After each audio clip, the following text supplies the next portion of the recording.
All right, welcome to the Mediaverse Studios podcast. This is episode 2. Tonight we have Michael James Minard in the chair. We're going to have a nice conversation with him, talk about his future film and what he's got coming up next, and some other things related to the film community. And yeah, we're very excited to have Michael Minard here at the studio. And yeah, welcome.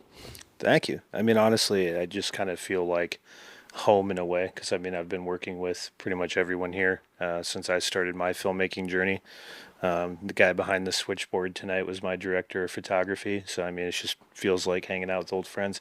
And you're also the first podcast out of like 6 over the last 3 weeks that actually got my name right. So, props to Yeah, you. that's right. Yeah, you've been doing quite a bit of like a press junket for this film. Yeah, so You Should Have Killed Me dropped on for out or came out for Blu-ray on August 29th, and so since then, I guess as you put it when I hit you up, strike while the iron's hot. So I've been trying to do as much of the press circuit as I can. Some of the cast involved also have some podcasts coming up. I know Rob Merritt has one coming out with a podcast that reviewed the film. Cool. And so, yeah, you should see, unfortunate to some, because I'm sure they're sick of seeing it already, but you should see a lot of posts from Red Art Productions basically highlighting You Should Have Killed Me.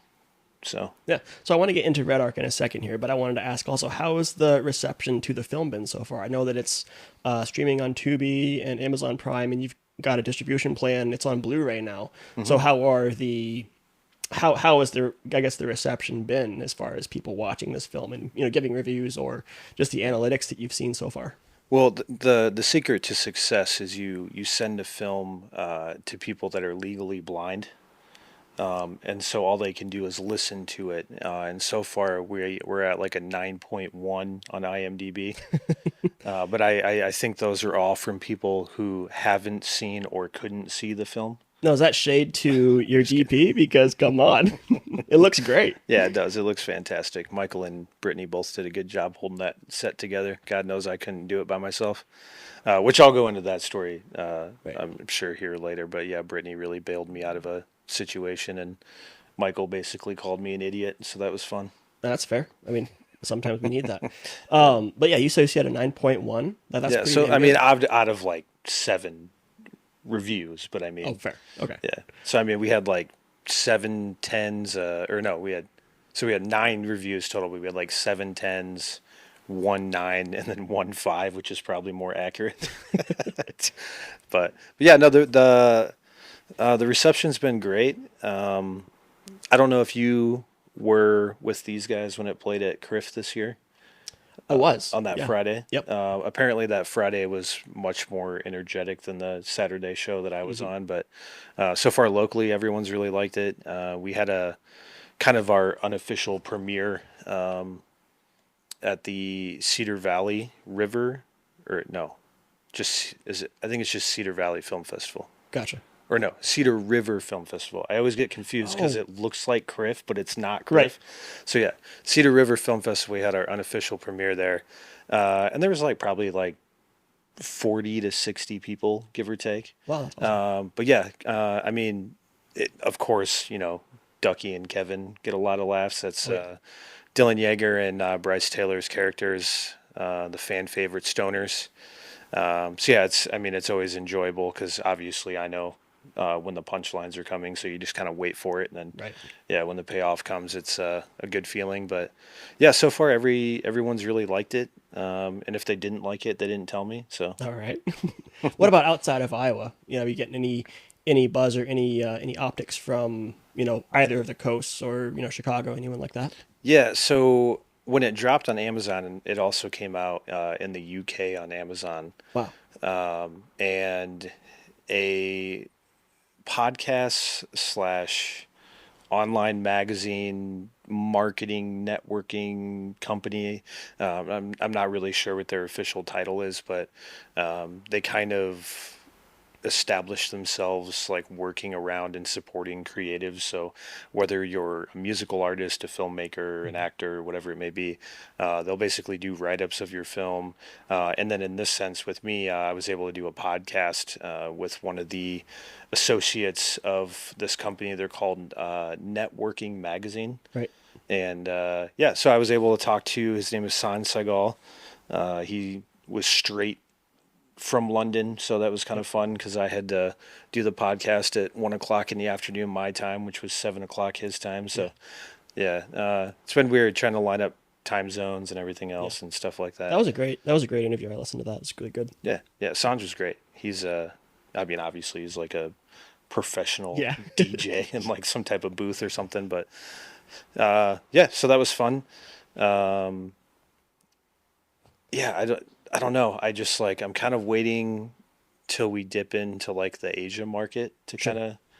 Any timeline on when you might be able to, get some analytics or information from the Asian market, or has it dropped there yet? Even I don't think it's dropped yet. okay, So I mean, like Blu-ray wise, like you can order a physical Blu-ray on Amazon, Walmart, Best Buy.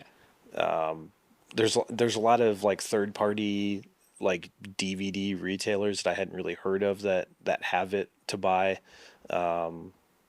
But then I also found out streaming wise that you can rent it on Amazon as well if you just want to rent it to watch it. right, It's coming out on Tubi. It's coming out on IndieBox. It is out currently now on like Vudu, Fandango. hmm So yeah, it's starting to kind of like slowly get traction and yeah. So for the most part, I think it's doing pretty well. yeah. So I sucks you didn't actually bring one, but I saw one of the Blu-rays of You Should Have Killed Me, and it's something really neat to see that like, oh, this dude that I know made this Blu-ray. It looks very professional. It looks like it's yeah, something you buy off the shelf at Best Buy or wherever, but it's a proper Blu-ray. It's yeah. got all of the I markings. definitely I did order one. I mean, but the way I Of saw course, it is I get 60% of my money back anyway. right. But yeah, I definitely bought one. The weirdest part about it is like it has a menu screen, just like any other mainstream Yeah. Blu-ray that you would buy. And what I liked about it is it's the dolly shot we did of Maddie sitting in the lava lounge. So it's just kind of like red and Right. he's kind of like silhouetted and yeah, it comes up, with like the actual menu and the play button and Right. settings and all this other crazy shit. And I was just like, oh my gosh. So Is there like behind the scenes or director's commentary on the Blu-ray at all? no, so they didn't actually bring that up until after the Blu-rays were already out for quality like control. Okay. But I would have loved to do it. Like if they were to ask me to put something together, I'm sure we could have definitely come up with something cool. But yeah, that's what these are for. Of course, yeah. Yeah. So I think that something I really want to know about, and I think a lot of the film community, especially in Iowa and the Midwest, wants to know about is one, how did you get the film distribution deal? And then two, sort of what are the parameters, as much as you can talk about it, of that deal? What are you expecting to get out of it? What is Bayview getting out of it? And then, what can we as a community sort of learn from it? Yeah. So this, unfortunately, I know it doesn't really help any of my fellow filmmakers, but I guess as far as a lesson goes with networking and trying to meet as many people as you can, and obviously creating a good rapport with that person is this was a quick lesson in it's all about who you know, kind of in any industry. So Brian Bryson, the composer of the film, and I should just say my composer. He's composed every single film I've done since the first one. He lives in Boston, and he was having dinner with a producer whose name is Doug Meyer. And Doug, because obviously he knew Brian was a composer, was just like, "Hey, you working on anything interesting or anything good that I should take a look at?" And Brian was like, "Yeah, I'm working on this film. You Should Have Killed Me." And Brian emailed me and just said, "Hey, Brian said you're working on this film. He said it's pretty good and that I should take a look at it." And he had just said that he's affiliated with Bayview and that if he deems it to be a good film, then he'll go ahead and pitch it to Peter Castro, who's the owner of Bayview.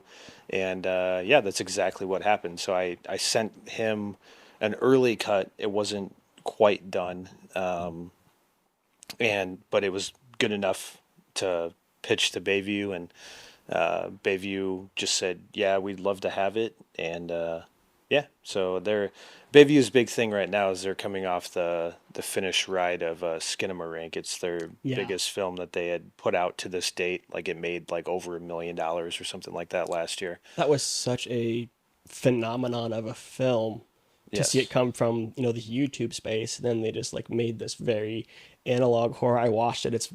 It's strange, you know, in a Yes. big way. Yeah. But I liked it personally. A lot of people hated on it, but it was really interesting to see how huge it got. And yeah, it's really cool to see that Bayview was part of that, and then they grabbed your film. Yeah. Um, so yeah, they were just kind of riding Kyle Bell's train and Skinamarink, and Yep.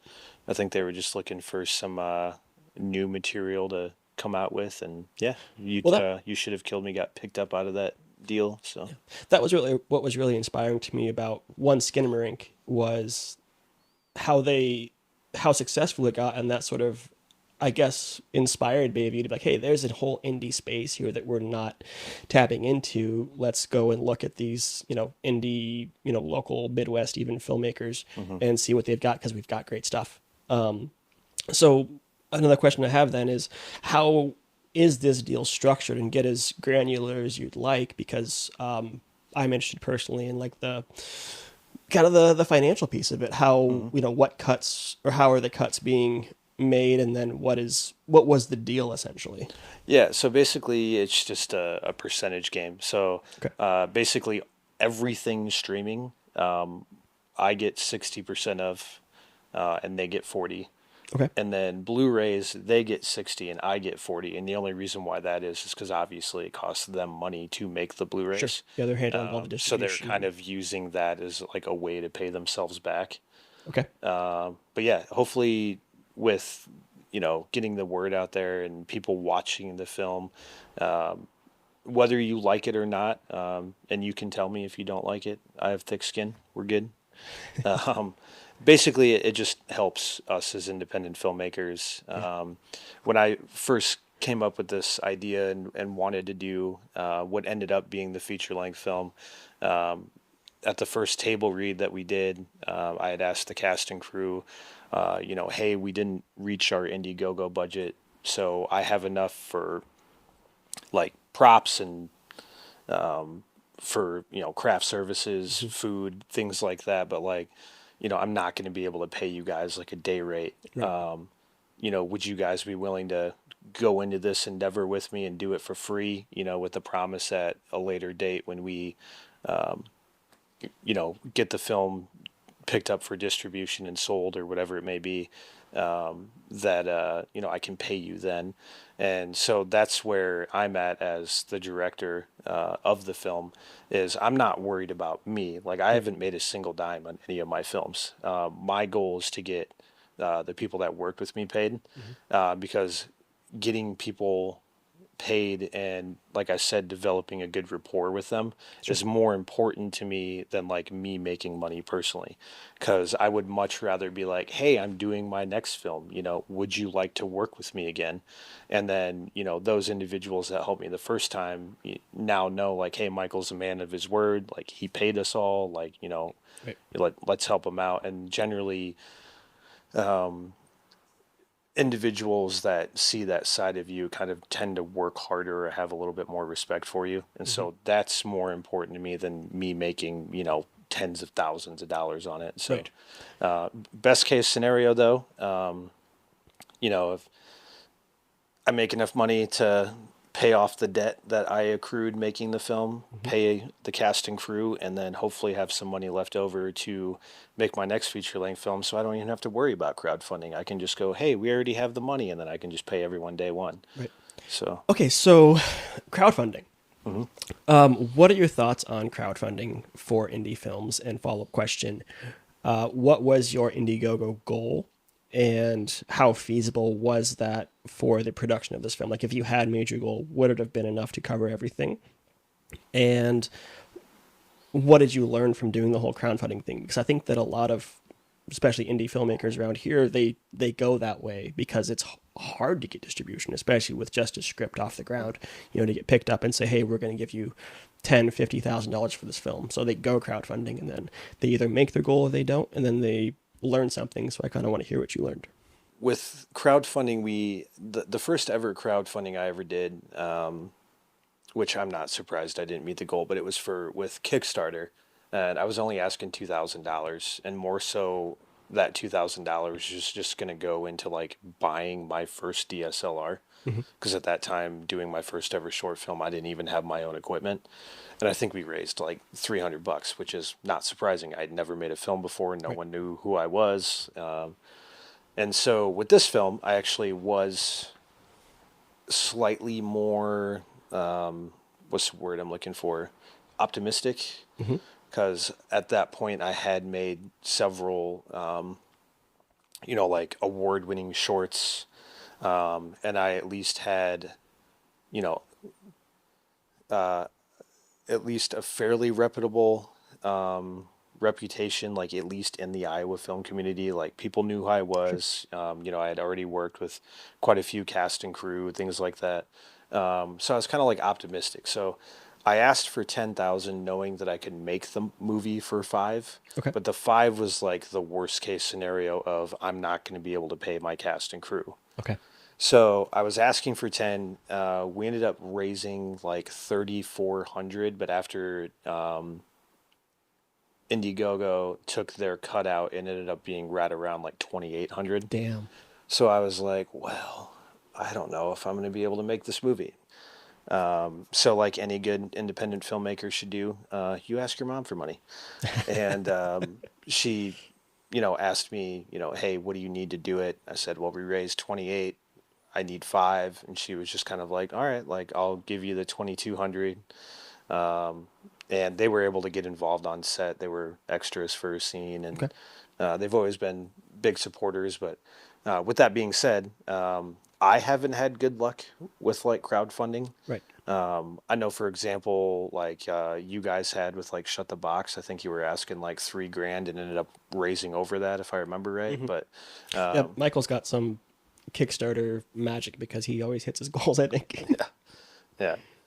So maybe if I decide to crowdfund again, I'll just put Michael in charge of that for me too.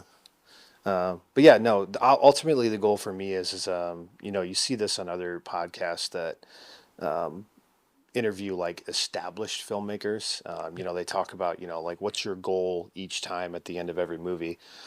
And I think a good 9 out of 10 times every director is like, I want to make enough money with my current film to fund my next film. And like you just kind of like work your way up, right? Yep. So, if You Should Have Killed Me does great, and I can set aside like $10,000. Okay, well, when I make my next film for $10,000, I'm hoping that film makes me $50,000. And then I can set aside $50,000 for that next film. And then after that next film, say I make $100,000, and then I have $100,000 for that next film. So it's like, I would like personally to get away with from crowdfunding, and then just to have money from the previous film to just pay everyone fairly up front. So hopefully, my goal is to get away from crowdfunding.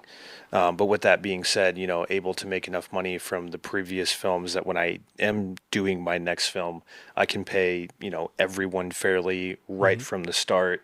And then I don't even have to have the, stress over my head of like, hey, you promised your cast and crew you're going to pay them. So like you need to pay them. Yep. So I would rather just pay everyone up front, have fun making movies with my friends. And that's kind of the ultimate goal. So. Because you didn't make your crowdfunding goal, that you kind of asked your cast and crew, hey, would you be okay getting your reimbursement on the back end if we get distribution, whatever. How was that received? Because I know that, personally, I've taken that deal as well, saying, hey, we're making a feature. We can't pay you now, but if it does well enough, we might get some money in the back end, and that's yours. How did that go in that room, kind of almost essentially putting them on the spot, like, hey, I can't pay you, but I still want you on the project, and you can make your money afterwards. How'd that go? I mean, I can only speak for myself and kind of what I saw. This is also more of a Michael question behind the camera there. Ah, At least the way I saw it is that since I had made like, six, seven, eight shorts by then, I think people at least knew that I would deliver on the project. sure. It wasn't going to be a project that if we shot it, it was just going to sit on the cutting room floor and I wasn't going to release it, and like, then at that point, no one's getting paid. I think, at least at that point, they had enough faith in my abilities to go, well, at least we know this guy is turning films around and like is putting them out, Hmm. and has our best interest in mind. So I think because I did have that previous work, that people were a little bit more understanding of the situation. And then on the other side, I don't want to say I set them up, but like we had just got done with the table read, Yeah. and everyone had a blast during the table read. Lots of laughs around the table, things like that. So I think everyone was kind of excited about it. And I will say, as devious as that sounds, that wasn't my plan. It You just got him It motivated. just happened to work out that way. That we Right. had just done the table read, and then I had found out that we didn't get our initial budget. And so, yeah, I guess now, not to put you on the spot, but now that you are on the back end of it, do you anticipate being able to, keep good on your promises? Absolutely. Well, I'm gonna pay all of them before I pay myself. Sure. Sure. So I mean, and obviously we're going to be making money. Are you seeing that kind of return in the analytics, kind of coming out of the Not distribution not space? yet, but I mean, with the amount of people that I know have messaged me that like, hey, I rented it, it was great, or hey, I just picked up my copy of the Blu-ray. Like I know we're going to make some money. As far as how much that total is yet, I don't know. Like I said, we still haven't even gotten into like like the Asia market, the Australian Sure. market, Japan. Japan is going to be a big one. Hmm. So yeah, I'm kind of excited for what that looks like. Okay. So I have no doubt in my mind that obviously I'll be able to pay my cast and crew or Good. back. I just don't know how much yet. But my ultimate goal is to make it worth their while. So Oh, of course, yeah, because you want them to make your next yeah. film. So, does Bayview give you any sort of insight into the analytics that they're seeing on their end, as far as like streaming and kind of revenue coming in on their end? So I haven't seen anything yet, but they are very prompt if I have any questions. Okay. So especially now that I'm in my full on being a marketing whore, basically, anytime I'm like, hey, I need to know exactly where it's at and what it's coming out on so that my posts match what's actually happening. They're super quick Sure, sure. on responding and making sure I have that information. I can't remember her name, but their marketing person who's in charge of like all of their social media. She does all of their graphic design. She was very friendly, prompt, like, how's the Blu-ray look? Are you happy with the design?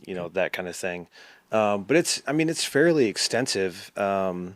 I'm trying to kind of dumb this down because I know you guys would have some experience with like stuff like this. So like, it was kind of similar to what I feel like applying for like the green light grant would be like, where you almost have to put like a packet together. Hmm.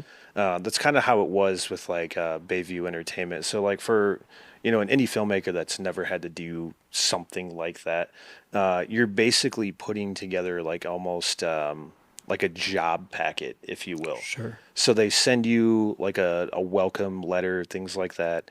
They send you kind of like their contract. They kind of break things down individually, things like that. But then it's like, hey, like, and I didn't even know what this was. I'm sure you probably do because I'm kind of an idiot. But they were like, hey, we need all of your billing. And I was like, what the fuck is Oh, billing? like you're above the line and below the line costs. No, not even that. Oh. They were like, we need your billing, which is like literally like the text at the bottom of a movie poster. Oh, like your title block, like all that stuff. Yeah, yeah. Right, So right, like okay. I had never called it a billing before. Sure, sure, So sure. they was just kind of like, what? And they're like, the text at the bottom of the movie poster. And I was like, oh, okay. So like I had to come up with that, but then they need it in different formats. So they need like the official artwork version, but then they also need just like a Microsoft Word document of it all typed out. No way. They needed any artwork you could provide them, any screenshots or like behind the scenes photos you could provide them, Yep. any like all of your laurels that the film wins has to be sent in separately. No way. Like you have to send them like a 4K version, a 1080p version of the film. There's just a lot of like really intricate stuff. So like, even if you've ever uploaded a film to like IMDb, like when you're putting in who was involved, what they Yeah. did, everything like that, you have to do that again for them. Right. So there's just a lot of you're basically putting together like a packet for Yeah. your film and being like, here's everything you need. Right. But yeah, so it was a whole new experience for me. So you submit this packet to them, and then is there? Okay, the question is, did any money change hands before the fact? No, Okay. at least not with my situation. If we had met our budget or if we had like met our $10,000 goal, my plan was initially to have some money put aside to put into marketing or to put into like Okay. festival entries, things like that. So if I had met that original $10,000 budget, I probably would have thrown some money at them initially just to give them more of a resource to like put the film out there.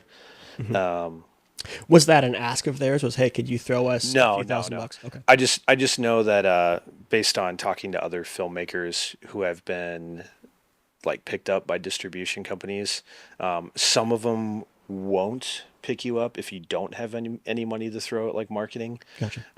And then some of them are more so like Bayview, where it's kind of like, hey, we're going to set the percentages a certain way so that we can feel like our costs are covered, but then at the same time, like you still have the ability to make some money from it.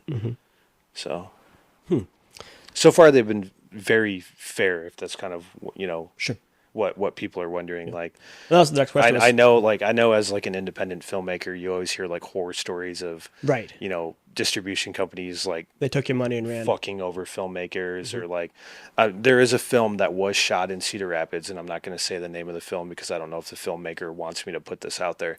But when that film got picked up by a distribution company, the distribution company like basically put something in the contract that basically was like, this is ours. So it's kind of like you sign the rights away. Okay. So then what this distribution company did was they didn't do their job or distributed it anywhere. But since they had signed the rights over to the film, Oh man. the filmmakers themselves couldn't do any kind of And they distribution. shelved the film. So they just shelved it. So you still own You Should Have Killed Me. Yes. Yeah. No way. Yeah. Wow. So like that's why you see me making, YouTube videos, promoting the film. I still make like all of the original artwork myself. Right.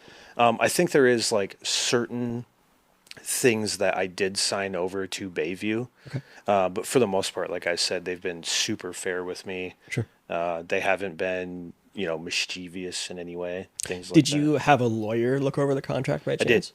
I did. Yeah, I had a friend of mine who works as an attorney in downtown Waterloo, where I'm from. Any concerns from it from that point where they just like, you're good to go, or like, make this Well, demand or whatever? so he himself is not like that kind of attorney, which I don't know if you would call that like a business attorney or something. contract Like law. he deals more with like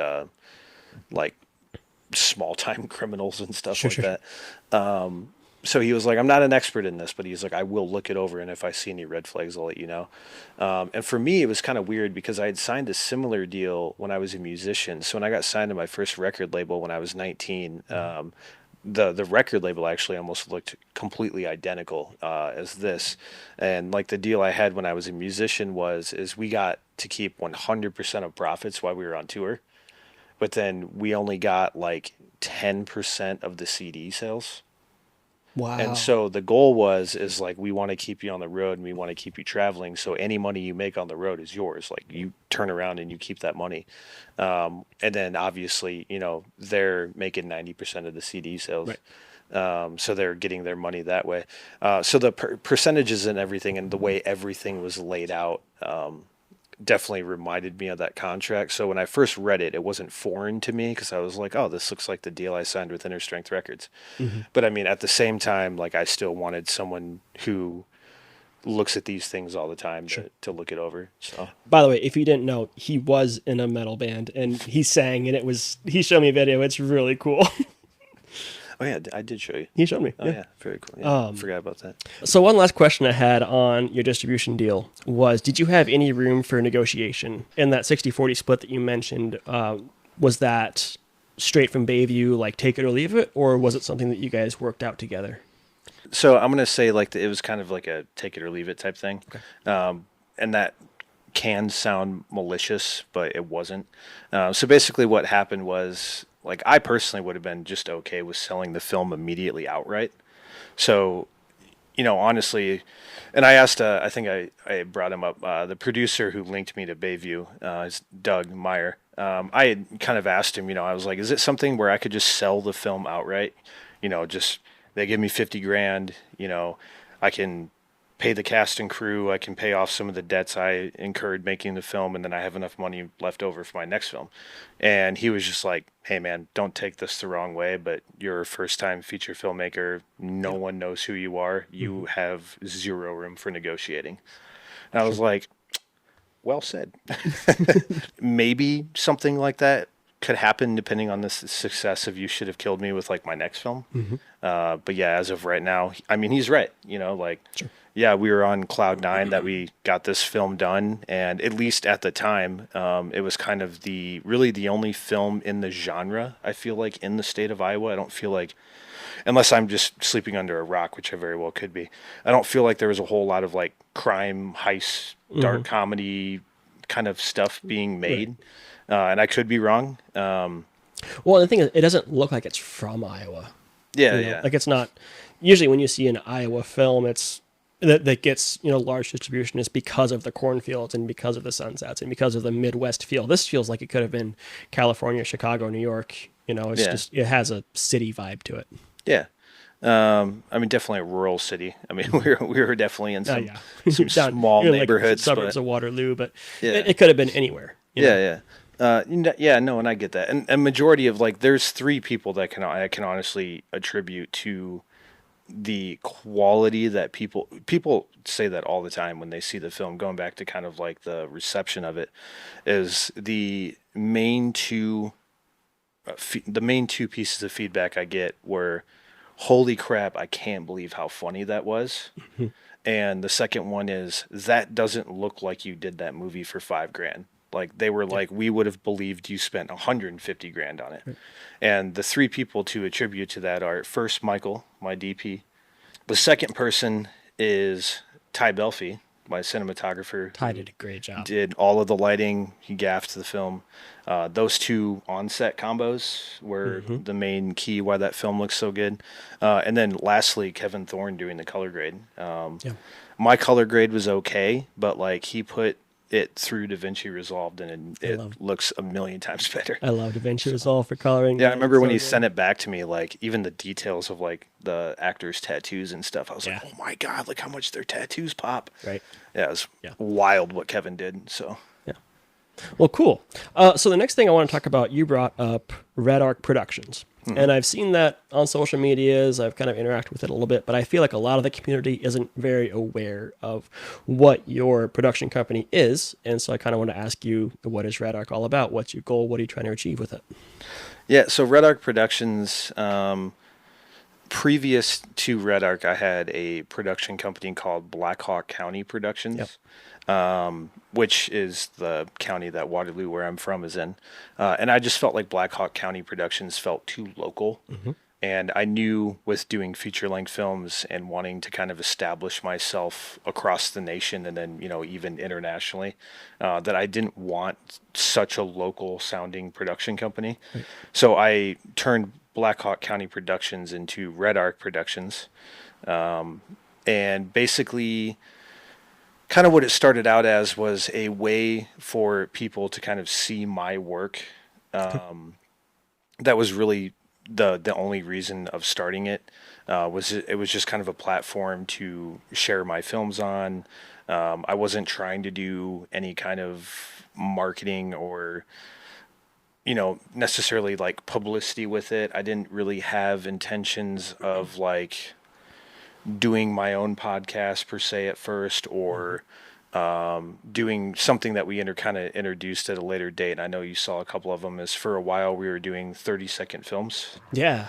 So we weren't really like actively doing anything. When I say we, my coworker that I work with, who's the other videographer that I also make commercials with at Channel 7, I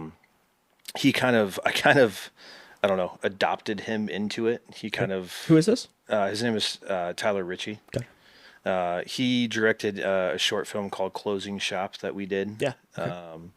Yeah, he's got a very, he's very influenced by like Edgar Wright, directors Edgar. like that. So he Cool. likes the quick cuts and things like that. But yeah, very good filmmaker in his own right. So he kind of got soaked into Red Arc. I don't know if it was intentionally or unintentionally, but we've been known together, at least in the area, as like a package deal, because both of us are doing commercials and we're always kind of seen together because we work together. So yeah, he got soaked into it. So then it became like a we thing. And then from there, it was kind of like, well, maybe we should try to do something with like the Red Arc production page. So then it evolved into not just, hey, look at the work I did. Then it turned into like, I was watching another podcast. It might have been Video Archives, if I remember right. They were talking about like how filmmakers struggle making movies that like captivate a younger audience because, a younger audience will watch 30-second TikTok videos, Yeah. and they'll watch 30-second TikTok videos for 4 hours. Right.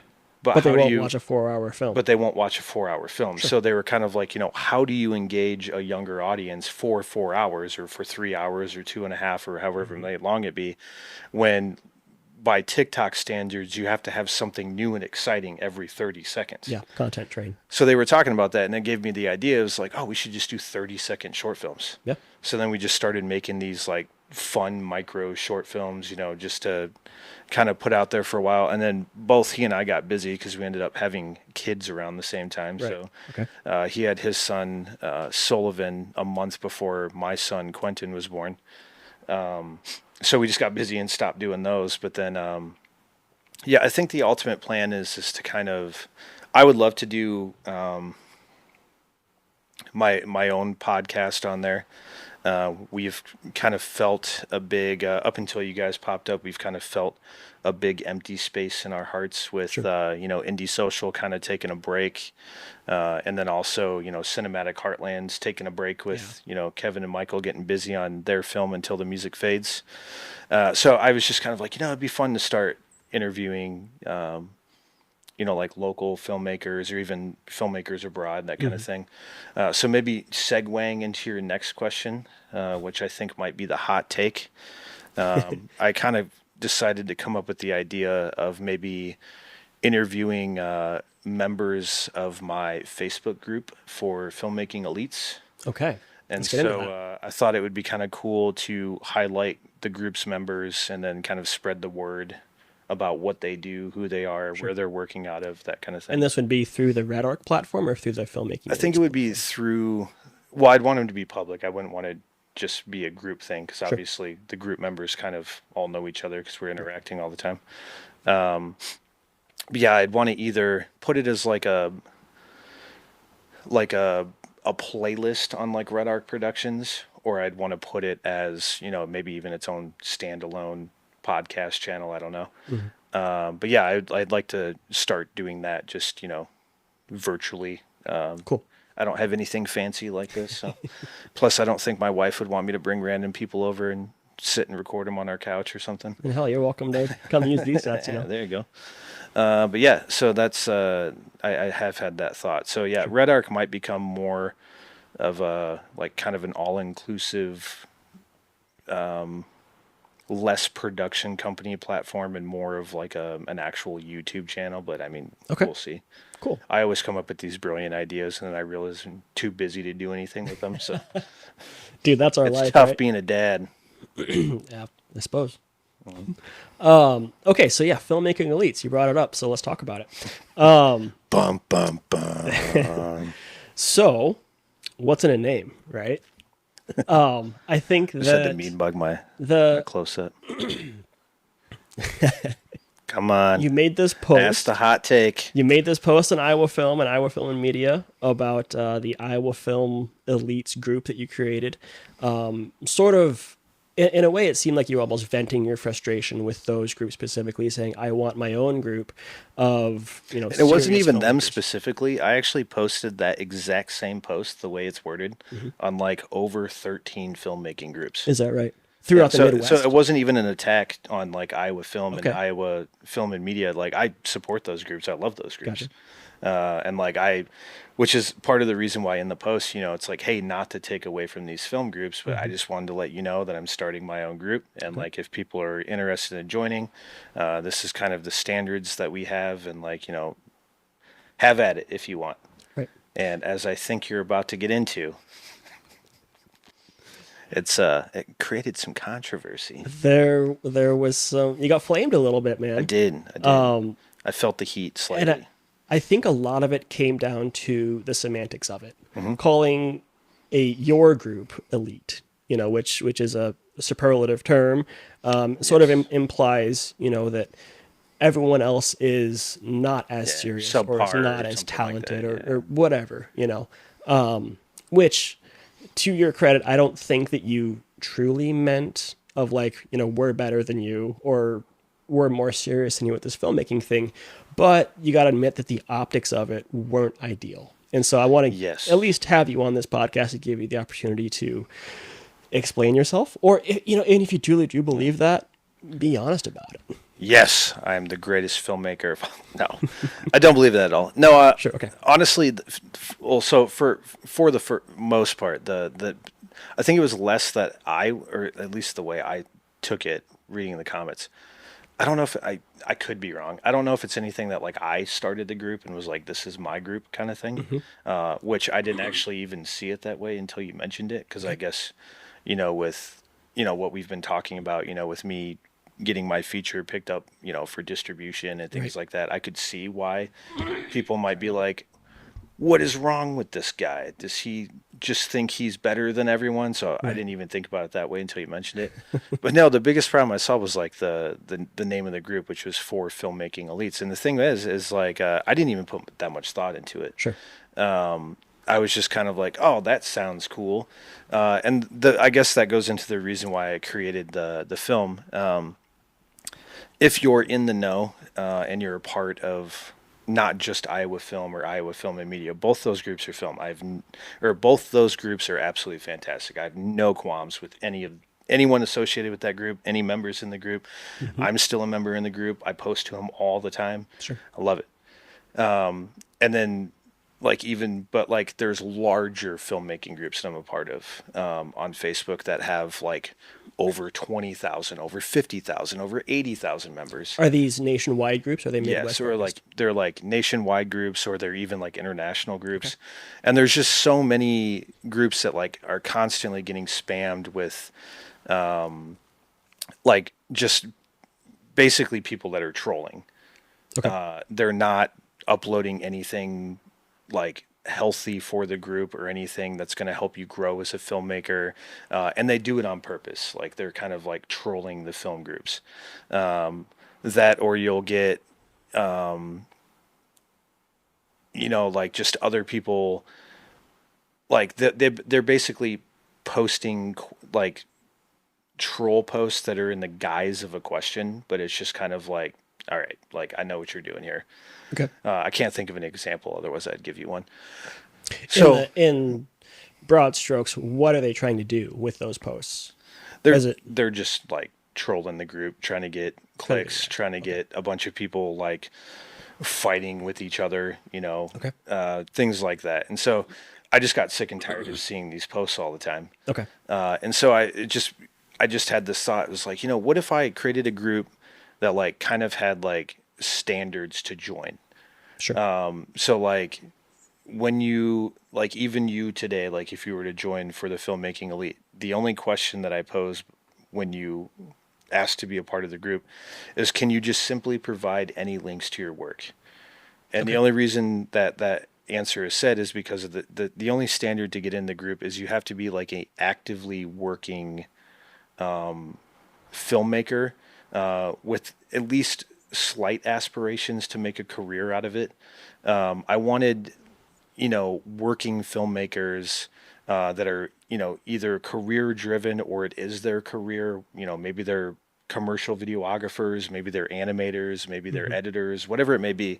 I just wanted proven industry professionals to have like a space where we can have constructive conversations and that we can answer each other's questions or help each other out without having to navigate through hundreds of like spam posts or something like that. So who is accomplishing that vetting process, and then what are the kind of parameters you're trying to fit them in?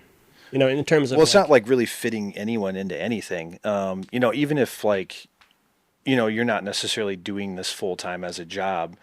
Like someone like Derek would be a perfect example, right? okay, So like, Derek Smith, by the way, yeah, Derek Mediaverse Smith, guy, great by the way. director, super awesome filmmaker. Someone like that who's not doing this full time, Hmm. who has a day job, but then is also like an incredible filmmaker. If he were to request access to the group, I mean, obviously I know him personally, so I know Sure. he's a very talented filmmaker. But all he would have to do is just post a YouTube link to one of his films, and then I would be like, "Yeah, this guy's working. He's Okay. active. He's doing things." And yeah, we'd get him in, and he would be able to be a part of the Discord. And like I make daily posts every day to like create Discord for people to interact with. So who is doing the checking of these, this application process? Like myself, and then I have two other moderators. Okay. Rob Merritt's one of the moderators. Hmm. So it's that's the thing is like it's not like we're looking at someone's film and we're like this is garbage. Okay. Like you just have to be active. So there's no like judging criteria. No, no, What no. what qualifies as active? If I sent you, say, 5 years ago, I made a film, but I want to get back into it. You know, is Yeah, would as long as you can show proof of your work, then from you're five you're years ago. golden. Yeah. Okay. So is there a time constraint, or is there No, a it's just kind of like you have to have some type of body of work. okay? Like if there's a screenplay writer that, you know, 30, excuse me, 30 years ago, they had like two screenplays made into films.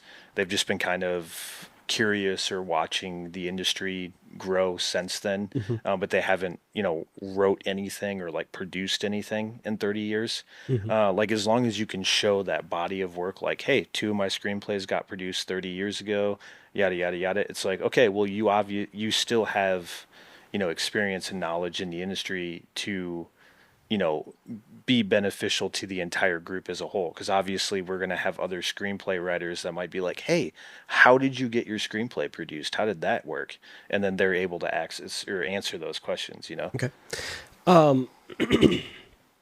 So one of the arguments on social media that I saw from it was that this is an artistic medium that we're working in here, and Hmm. that it's a community focused one, and that gatekeeping of any kind Hmm. is it shouldn't be a thing. It shouldn't be allowed in any way, because it's, say there's someone that has no body of work, but they're very passionate about this thing and they're new. They just want to grow and show their passion. Yeah. What would you say to someone like that feels gate kept because they don't have a body of work to show you, and so they may get rejected from this group? Whereas they would have to get on Iowa Film or Iowa Film Media or any of these other groups Hmm. and start there, and then have to try to platform up to get to this elite level, with where all of the serious people are. Well, I mean, you said it exactly right. Basically, what I would tell them, like, if you have, someone who's fresh out of film school that maybe doesn't have a body of work, they haven't worked on any sets yet, they haven't, whatever it may be. Basically, I would just explain to them, like, hey, there are tons of support systems out there for you.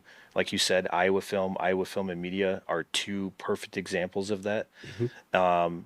And I would basically say, once you get a body of work and you have been on set and you are, you know, actively getting more and more involved, like send us those links at that time, and then we'd be happy to have you.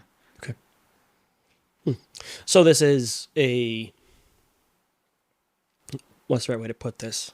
I mean, I want to say gate kept, but it kind of is a gate kept group of, I mean, in a sense that, I guess what's your definition of like gate kept? Because to me, it's just like we just have a standard. Like we just want to make sure you're actively working and that you like take filmmaking to a certain extent like serious. It's not. And I mean, even if you are just a hobbyist filmmaker, like as long as you're actively working and you're putting out content, like you're more than welcome to be involved. Okay, so what is being discussed in this group that would not be discussed in an Iowa Film or an Iowa Film and Media group or Probably not a whole lot of anything.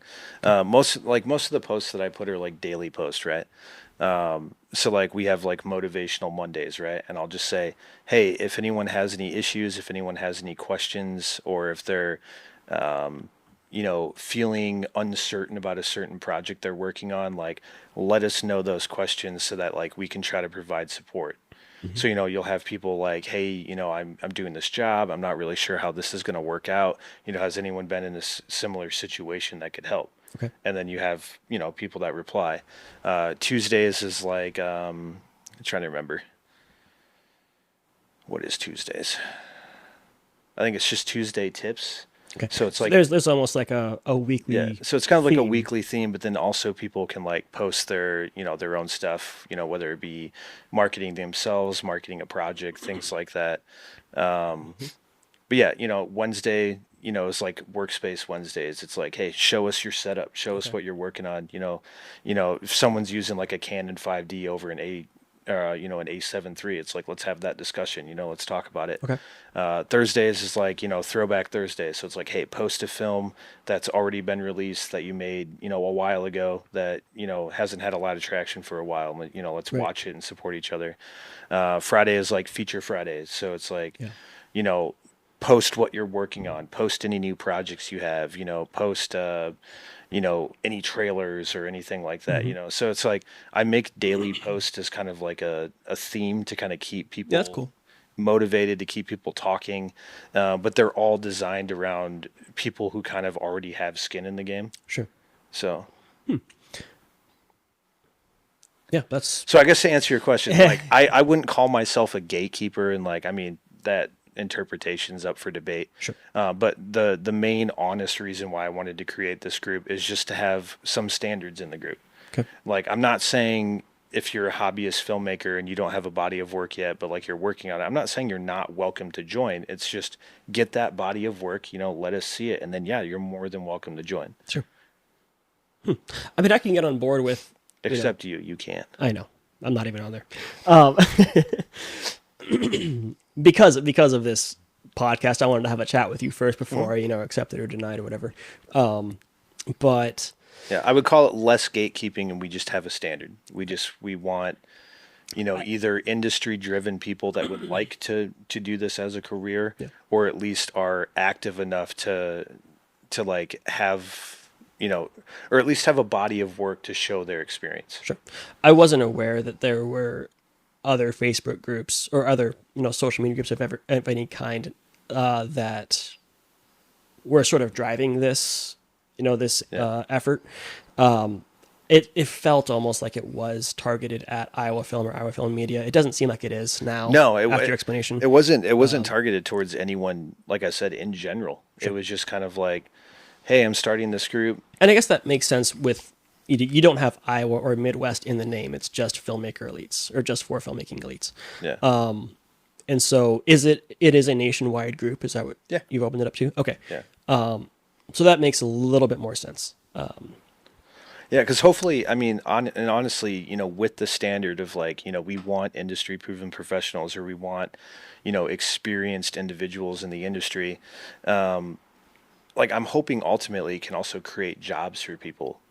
Sure. Say, like Doug Meyer, who lives in Vermont, say he's got a production, he sees Rob Merritt's acting reel, and he's like, hey, Rob, I'd like you to audition for this part, blah, blah, blah, blah. Rob auditions for it. Next thing he knows, he's getting, $2,000 a day to go shoot a movie in Boston. Right. Like I would like those resources to be open, So there are some opportunities coming through this group that may not come through, smaller groups. Yeah. I mean, and like I said, like Iowa Film and Media are both perfect at what they do. They generally kind of target local talent. It's for the local filmmaking community. And like I said, I'm a member of both. I use it all the time. Of course. Because I'm still a local filmmaker. I feel you. However, like for filmmaking elites is more targeted towards national wide, like I just said, like actively working, have experience in the industry as more of like a help system to make bigger projects happen. Okay. So, I mean, yeah. I mean, that's totally fair. But I will accept the nickname Gatekeeper if you want to call me that. No, I don't. And I mean, it could be said that, putting Iowa Film That actually in the would name, be, that is gatekeeping to the region. That would be a rad metal band name, I'm just saying. Just Gatekeeper. Gatekeepers. Yeah, no, but all jokes aside, I love Iowa. I love the Iowa filmmaking community. Sure. With you saying that, I understand now more why some people were upset, because it definitely was an attack on it. It wasn't an attack on the Iowa filmmaking community. Literally, like I said, that same post that you see in Iowa Film and Media and Iowa Film, I also put in like over 13 other nationwide and international filmmaking groups. And I'm not on those groups. I'm not on any other like nationwide filmmaking groups, so I obviously didn't see them. But I think that maybe some others didn't either. I don't know if this changes their opinion or not, but probably not. And that's fine. That's absolutely fine. We're open. Yeah, and I mean, hey, that's fine. Like, I know the real reason why I made the group. I know why the group exists. Everyone that's in the group, to my knowledge, is having an absolute blast. I will say there's a lot more discussion for filmmaking elites than there is in Iowa Film. There's a lot more interaction. There's a lot more people like actually talking to each other. And obviously that's a big portion because Iowa Film, I think, has like over 4,000 members, and we have like barely over 100. So, I mean, it's a smaller community. Sure. But I mean, there is a lot more like interacting and people involved and talking. And like every day I have, over 50 notifications from people, posting things like that, commenting on each other's posts. So that's the real reason I made it. Gotcha. And so, I mean, if I have to be labeled a gatekeeper, then that's fine with me. I mean, yeah, and so like, Iowa Film. Because I understand at this point, as my career takes off, that not everyone's going to like you. So that's also something I'm getting used to. So I mean, if people are going to not like me over the name of a Facebook group, then that's fine. I think that's a pretty petty reason not to like someone, honestly. It is what it is, man. So I'm still going to keep making movies. I'm still going to try to represent Iowa in the best possible way I can. Okay. And I'm still going to try to lift the community as a whole. Like I was telling you earlier, all tides lift all boats, or rising tides lift all boats. I totally butchered that. Take it one more time. Beer. Rising tides. Yeah, rising tides lift all boats. I mean, even if I did start working at like a Hollywood level production company, like who do you think I'm still going to ask to be my DP? Better be him. That guy behind the Better computer. Be this guy. Yeah. I will probably never make another film where Brittany is not my AD. Yeah. No, yeah. Going back to that story. Oh yeah, you had something to say about that. Yeah. So let's get off of the filmmaking elites. I think that we beat that dead horse. But I'm sure that there's plenty more discussion to have about it. We'll probably get plenty of comments, and we'll let you know on it. Perfect. But yeah, talk about what that story was with Brittany and So what was really funny to me is, like I said, up until you should have killed me, I'd only made like 6, 7, 8 short films up to that point. And they were all like shot in a day. They were all organized by me. So it's just kind of like, I was doing the scheduling. I was telling what people to wear. I was, giving out addresses and locations and things like that. Letting people know what we were shooting at any given time. Just your basic pre-production stuff. And I very quickly realized that doing a feature-length film is like a whole different beast. And you have more people involved, and you have more things going on. And I called Michael, and I just said, hey man, I'm like losing my goddamn mind. Like I'm freaking the fuck out right now. I was like, I'm trying to do this, I'm trying to do this, I'm trying to get this done, I'm trying to do this. And he's just like, hey man, Brittany's your assistant director. And I was just like, assistant directors handle all this? And he's like, yeah, you fucking idiot. Just tell her what you need to do. And it was so funny because he was just like, he had so much more experience than me at the time. And I learned a lot from Michael and Brittany. But yeah, I'll probably never do a film without at least Brittany ever again, because Brittany was a godsend with like at least the pre-production and like even on set, keeping everything organized. Like, and I'm also one to blame because I would be like, hey guys, is it time for a smoke break? Smoke a treat? Yeah, anybody? They'd be like, you're the director, and Brittany would just be like, fuck. You don't have 5 minutes to spare. Go. Yeah. So I think, Michael, tell me if I'm wrong. I think we finished ahead of schedule most of the time. Yeah, there was like only one night that I think we went like that, an hour or so. yeah. I don't think that was us. I think it was like location. Yeah. For those that can't hear Michael, he's saying there was only like a couple times you were behind, but that was because of location. But for the most part, yes. Yeah, well, I remember a couple of times we got done early enough that we actually went out for beers afterwards. So Nice. Yeah, I mean, I try to treat my cast and crew, by the way. It's like, if I don't pay you right away like I want to do, I will at least make sure you eat well.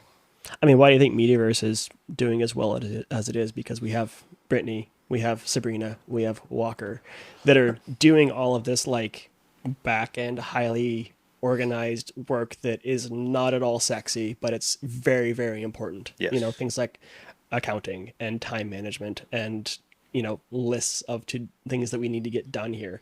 That's all being handled by people that, for me, I don't know what it is, but my mind doesn't work that way. And I feel like yours doesn't either. I don't think any of our minds work that way. Like, that's why guys are so simple. And like, I just watched this, like, I feel like it is. I just watched this video recently on social media, and it was like all of these girls like gossiping and suntanning, and then it was like all of their boyfriends, like, or I should say they're all at the beach, right? So it was like all these girls just like sunbathing, suntanning, and then like the camera pans over to all the dudes and they're just digging a giant hole.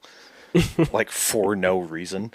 And I'm just like, I was like, I feel like that sometimes happens like on set, because like I'm just as guilty as anyone else. Like someone would be like, hey, we should go smoke. I'm like, yeah, let's do it. And then we're outside bullshitting and like everything else. And then Brittany's just on set like, oh my God, guys, please get back in here. Contrary to that point, I mean, we have Kevin Shepard, who's been an AD for us. He's a writer most of the time, but he's also an AD.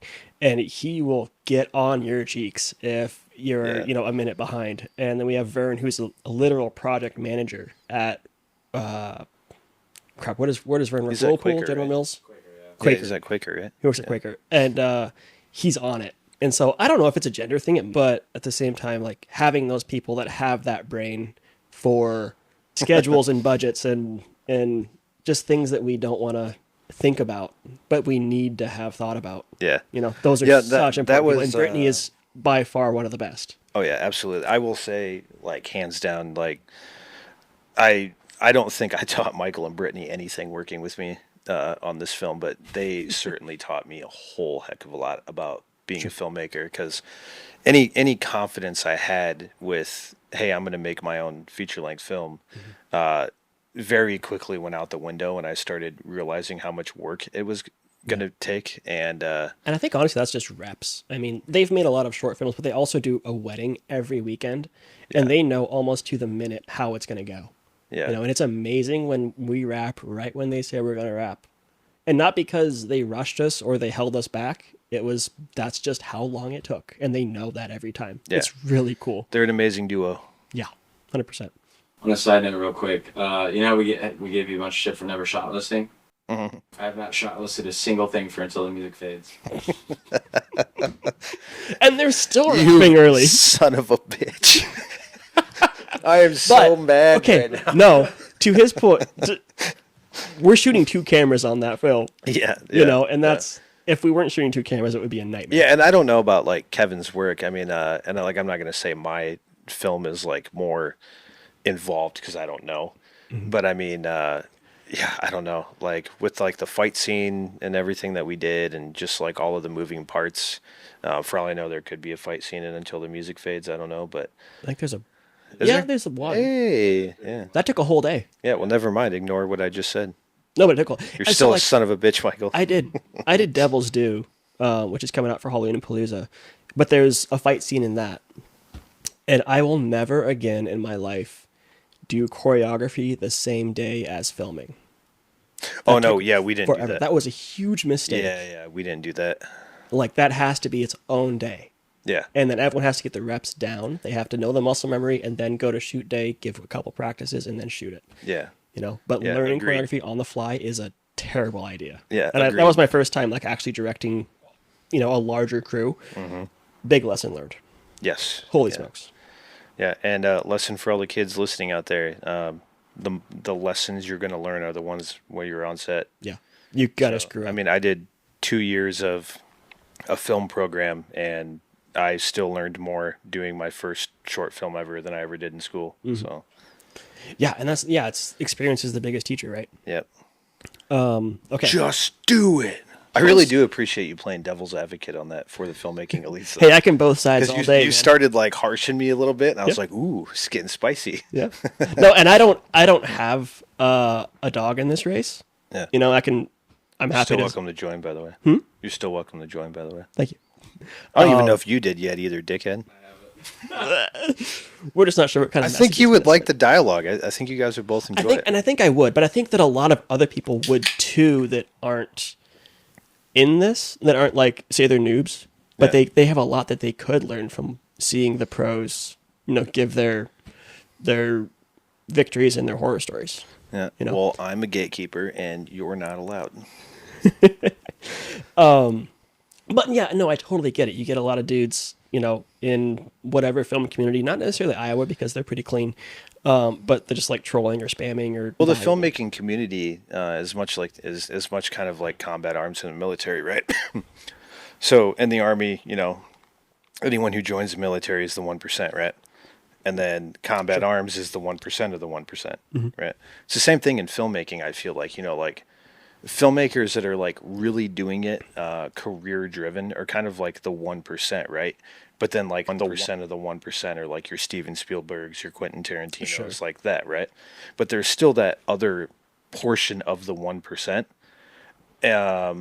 that you do realize like is very small.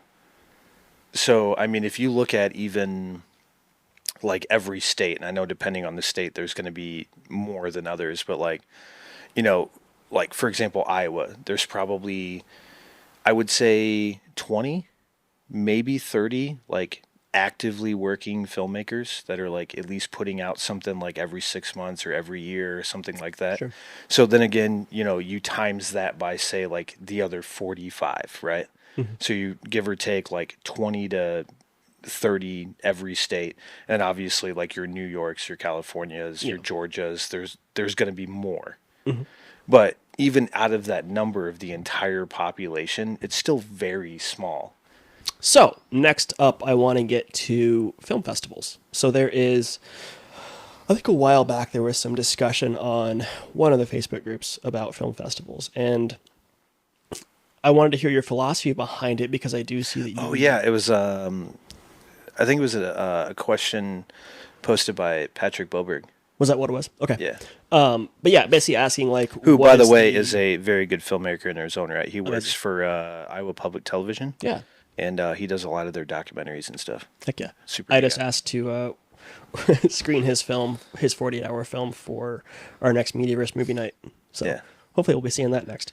But anyways, the question that he posed was something to the effect of, what is the value of collecting laurels for film festivals?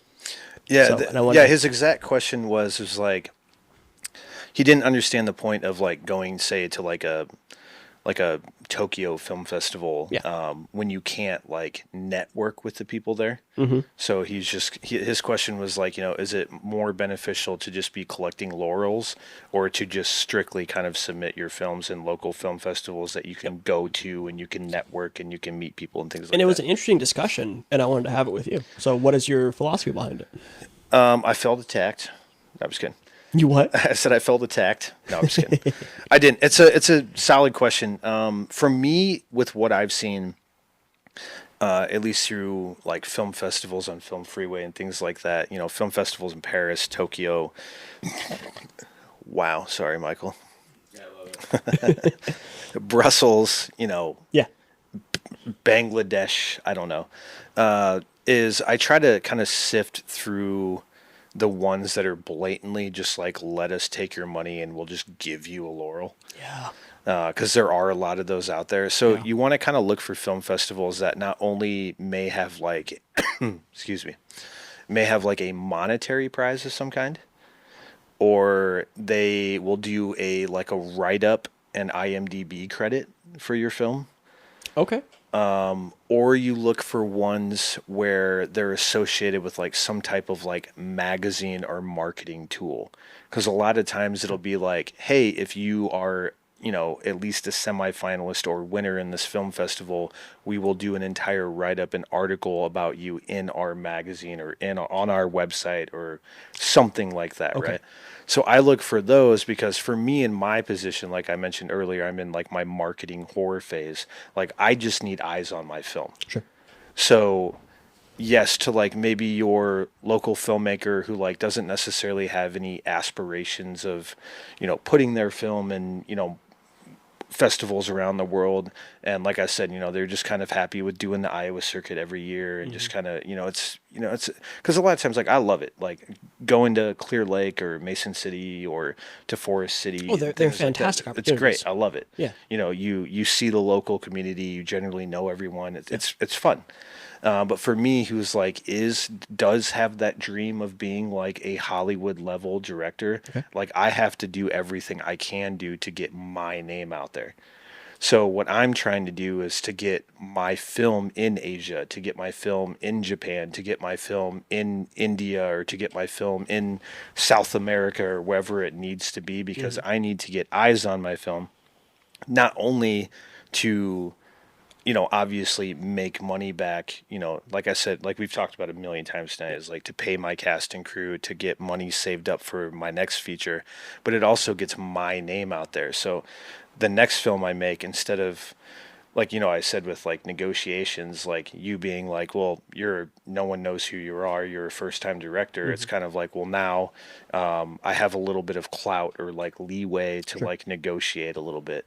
Yeah. And that's not for me. That's for like hopefully getting a better deal for my cast and crew next time. So since you are going for more international markets, international screenings, you want to have that publicity in those international places. So that's why you would submit to a Tokyo or a Bangladesh or wherever. So yes, interesting. so Patrick is correct in the sense of like, yes, some festivals will just take your money and be like, here's a laurel. Yeah. But at the same other time, but yeah, other festivals where it's like, hey, if you win, we're gonna do like a entire marketing campaign for you worth $5,000. Sure. And so there is benefits to that if you're someone like me. Like I said, I feel like people are gonna take this the wrong way.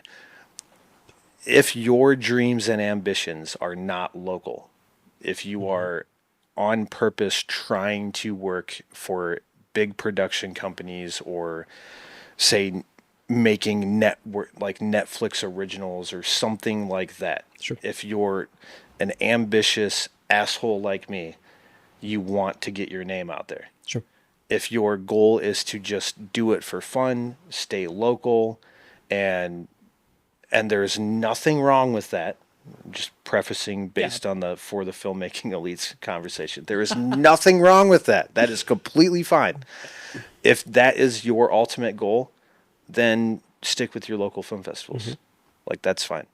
But me, on the other hand, I am unfortunately, with being the overambitious asshole that I am, I unfortunately have to go that next step of targeting nationwide and international film festivals, because I'm trying to build my name so that the films I do here in Iowa, because I have no plans on leaving anytime soon, will get more notoriety, because with more notoriety, we make more money, and then I can pay the local talent that helped me do it the money that they're all worth. Sure. And like I said when we first started, that is the most important thing to me, is I want to like I said, going back to rising tides lift all boats. Like I want to benefit everyone who's willing to help me out. Like, and I will never forget those who helped me out. Sure. There is something to be said about having a blanket of laurels on your film poster, whatever they are, because most Hollywood executives, they probably won't zoom in and be like, oh, this is the, you know, Joe's Bait Shop Film Festival. You know, they're going to see laurels and be like, holy crap, this dude has awards. I think I've made their commercials. I'm just kidding. But yeah, so I guess there is maybe something to be said about that. But your strategy does sound logical, you know, and I feel like other people have just as logical a strategy as well with like, okay, this is a local film. We're going to target local film festivals. That's all we're going to go for.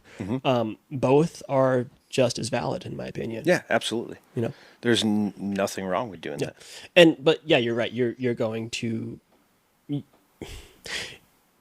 if there's somebody in wherever, Tokyo, Japan, and they see You Should Have Killed Me on the marquee going to see a movie that night, but they also read an article in a magazine about You Should Have Killed Me. I'm like, hey, I read about this from this film festival. That's yeah, local. It was a semi-finalist in the Tokyo Film Awards. Right. You know, whatever. They might just have more motivation to go see it, and I think that's your strategy going into this.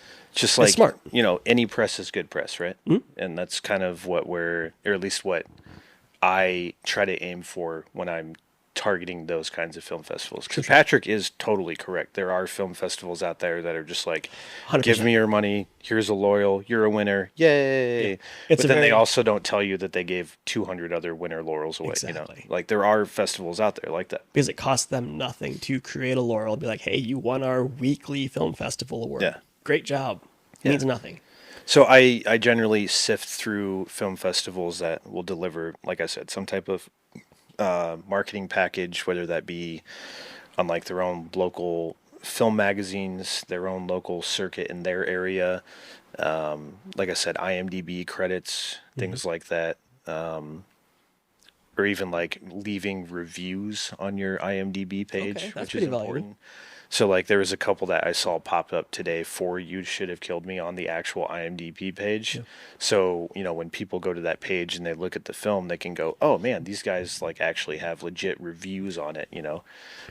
So it just helps your film overall. Yeah. So you're not necessarily collecting laurels for any of your films. You're mostly looking for the value that these festivals provide outside of those. Yeah. graphics. And if we win, great. Yeah. Cool. It's just kind of icing on the cake. But for the most part, my real aim for like some of these international film festivals is getting like some type of publicity with it. Yeah. So that's interesting. All right. Michael's about to fall asleep over there. He's trying to wrap it up. Okay, sir. What is next for Michael Minard after you pay your casting crew? I don't know. Go to Disney World. No, I'm just kidding. No, I do have my next feature in the works. I'm about halfway to like through the second act. I have like one act left. I know how I want it to end. It's just a combination of, you know, working full time, being a dad, being a husband, super actively trying to promote this film that I procrastinate a lot. And even though I know how I want my film to end, I just haven't forced myself to get it there yet. But I recently sent out like the first act to some of the tentatively casted crew, or not crew, tentatively casted cast, and for their kind of feedback, things like that. But yeah, we're tentatively scheduled to start in January of 2024. It's it's kind of okay. I'll put it this way: it's in the same universe as kind of like You Should Have Killed Me. It's like your crime. Is it a shared universe? Could be. Okay. I haven't thought about it. Could be. I'm not using any of the same actors as You Should Have Killed Me in this, so it definitely could be. Think of it as like Reservoir Dogs meets Knives Out. I like it. It's and that's a great way to pitch it too. I've ever it's read like Save the Cat or whatever. That's how they say you it's pitch like it. It takes place with like six guys after a bank heist. They're all meeting back at this point that they're supposed to meet after the heist. And then they slowly start dying one by one.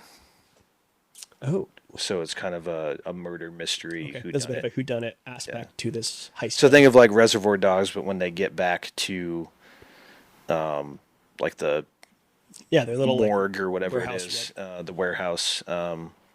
Instead of them killing each other blatantly, it's kind of like they all like each other and they're on the same team, but then slowly they all start getting taken out one by one. Okay. So. And is this going to be a local or an Iowa-based production? Yes. The whole film takes place at Jameson's, which was another right. Okay. Cool. Up in set where we did the fight scene for You Should Have Killed Me There. Gotcha. Is it sort of a chamber film? Like it's all going to be Jameson's? Mm-hmm. Wow. Cool. Yeah. I like it. So yeah, tip to independent filmmakers out there: write a script that you can accomplish. Yeah. And that's going to be possible for you to achieve. So even though we did have multiple locations and things like that with You Should Have Killed Me, this next one I wanted to make a slightly easier on myself just by having one location. Mm-hmm. So. Wow. Cool. Yeah. I like it. All right. Michael, any questions? Can I go home yet? No. All right. Yeah. Thanks, man. This has been a great conversation. We covered a lot of ground here. Yeah. I appreciate you asking me a lot of questions that wasn't asked on previous podcasts that I've done. So. Thanks. Yeah. Yeah. I mean, solid. We know who you are. We know, what you've done. We just want to kind of get into into some of the weeds a little bit if we can here. Yeah. But yeah, that's it for today. Thank you all for watching the Mediaverse podcast episode 2. Any last words, Michael? Yes. If you are watching this and you're a Red Arc subscriber and you haven't yet subscribed to Mediaverse, you should click that like and click that subscribe button because they're going to have a lot of great content coming out soon. Thank you, man. That's going to do it for us tonight. Thank you, Michael, for your time, and we will catch you all later. Bye.